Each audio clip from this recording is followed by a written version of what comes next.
الحمد للہ رب العالمین والصلاة والسلام علی رسولہ الامین اما بعد فاعوذ باللہ من الشیطان الرجیم بسم اللہ الرحمن الرحیم رب اشرح لی صدری ویسر لی امری واحلل عقدۃ من لسانی یفقهوا قولی۔ سورہ مطففین۔ آج کا سبق فجار یعنی نافرمان لوگوں کے اعمال کہاں ہوں گے؟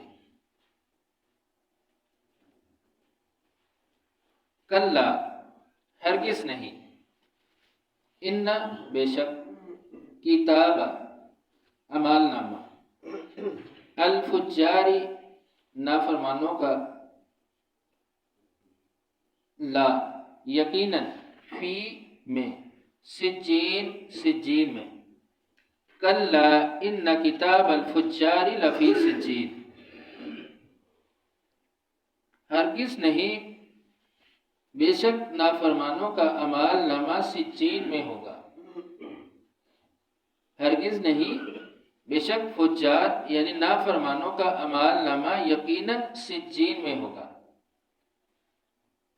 کلا ہرگز نہیں، یعنی ہرگز وہ لوگ یہ نہ سوچیں کہ اللہ کے احکامات کو جھٹلا کر یا چھوڑ کر وہ بعد پرس سے بچ جائیں گے، بلکہ ان سے پوچھا جائے گا۔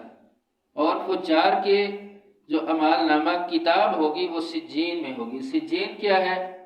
جہنم کی آخری تہہ، نچلا حصہ ہے، اس کو سجین کہا گیا۔ تو وہاں پر نافرمانوں کا اعمال نامہ ہوگا، کتاب ہوگی، تو یہ بھی ایک عذاب پر عذاب ہے جو ان کو دیا جائے گا۔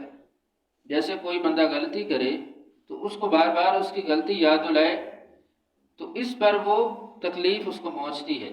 یہ بار بار کسی کی غلطی یاد دلانا، اس کو بتانا، یہ تکلیف کا باعث ہوتا ہے۔ تو جب فجار نافرمان لوگ سجین میں اپنی کتاب یعنی اپنا اعمال نامہ بار بار دیکھیں گے تو یہ بھی عذاب پر ایک عذاب ہوگا۔ وما ادراک، وما اور کیا، ادراک جانے آپ، ما سجین کیا ہے سجین، وما ادراک ما سجین کیا جانے آپ کہ کیا ہے سجین۔ سجین بہت سخت جگہ ہے، بہت سخت عذاب والی جگہ ہے، اتنی سختی ہے کہ اس کے بارے میں آپ کیا جانیں۔ کتاب کتاب ہے، مرقوم لکھی ہوئی، کتاب مرقوم ایک لکھی ہوئی کتاب ہے۔ ایک لکھی ہوئی کتاب کن کی؟ فجار کی، نافرمانوں کی، اور پیچھے جن کا ذکر آ گیا مطففین ان کی، مکذبین کی، جھٹلانے والوں کی، یعنی جو نافرمان ہوں گے ان کی ایک کتاب ہوگی، یعنی ان کے اعمال، ان کا ریکارڈ سجین میں اللہ تعالیٰ نے لکھ کر رکھ دیا اور رکھ دیا جائے گا کہ ان کے اعمال یہ ہیں۔ تو ویل ہلاکت ہے، یومئذ اس دن، للمکذبین جھٹلانے والوں کی، ویل یومئذ للمکذبین اس دن ہلاکت ہوگی جھٹلانے والوں کے لیے۔ الذین جو یکذبون جھٹلاتے ہیں، بیوم الدین جزا کے دن کو، الذین یکذبون بیوم الدین جو جزا کے دن کو جھٹلانے والے ہیں۔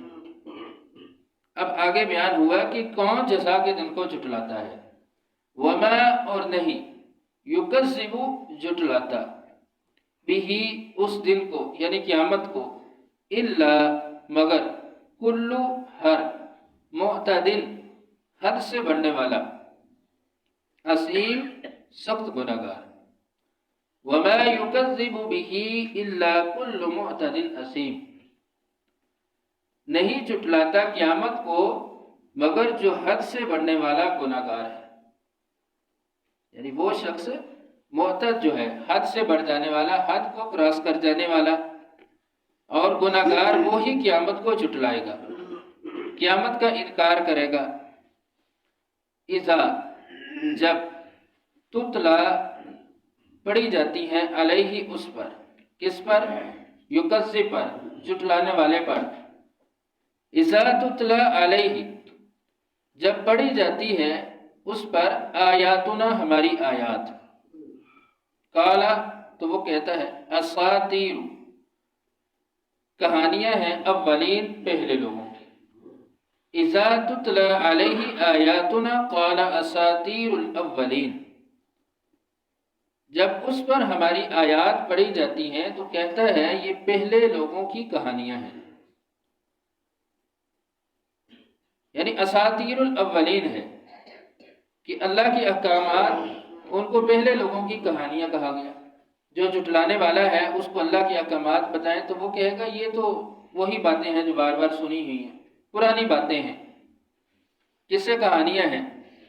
کلا، ہرگز نہیں، بلکہ ٹھہر جائیے، یعنی کلا بل، ہرگز نہیں، بلکہ رانا زنگ چھا گیا ہے یا چڑھ گیا ہے، علی قلوبہم ان کے دلوں پر، ما جو کانو تھے وہ یکسبون کماتے، کلا بل ران علی قلوبہم ما کانو یکسبون، ہرگز نہیں بلکہ ان کے دلوں پر برے اعمال کا زنگ چڑھ گیا ہے یا چھا گیا ہے، قلوبہم ان کے دلوں پر، کن کے دلوں پر؟ مکذبین، فجار، اسی طرح مطففین جن کا ذکر کیا گیا کہ ان کے دلوں پر زنگ ہے برے اعمال کا، اور برے اعمال کا یہ خاصہ ہے کہ بار بار اگر برا عمل کیا جائے تو وہ دل کو گھیر لیتا ہے، دل پر غالب آ جاتا ہے۔ رسول اللہ صلی اللہ علیہ وسلم کا فرمان بھی ہے کہ بندہ گناہ کرتا ہے تو اس کے دل پر ایک سیاہ نقطہ لگ جاتا ہے، لگا دیا جاتا ہے، تو اگر توبہ کرے صاف ہو جاتا ہے، اگر بار بار گناہ کرے تو سارا دل زنگ آلود ہو جاتا ہے، یعنی گناہوں کا زنگ اس کے دل پہ چڑھ جاتا ہے، تو پھر اس پر کوئی بھی اچھی بات اثر نہیں کرتی۔ تو یہ زنگ جو دلوں پر چڑھ جانا یا دلوں کا زنگ آلود ہو جانا، تو اس بیماری کا علاج بھی رسول اللہ صلی اللہ علیہ وسلم نے بتایا ہے کہ اگر گناہوں کی وجہ سے گناہ کر کے بندے کا دل زنگ آلود ہو جائے، دل پہ اثر نہ ہو اچھائی کا، اچھی چیز کا، نیک کام کا، اچھی باتوں کا، تو اس کو صاف کرنا چاہیے، اس زنگ کو اتارنا چاہیے، وہ توبہ کے ذریعے توبہ کر کے اللہ تعالیٰ سے اپنے گناہوں کی، برے اعمال کی معافی مانگ کر۔ تو اللہ تعالیٰ ہمیں بھی اپنے گناہوں پہ نادم ہونے اور معافی مانگنے کی توفیق دے۔ سبحان ربک رب العزت عما یصفون وسلام علی المرسلین والحمد للہ رب العالمین۔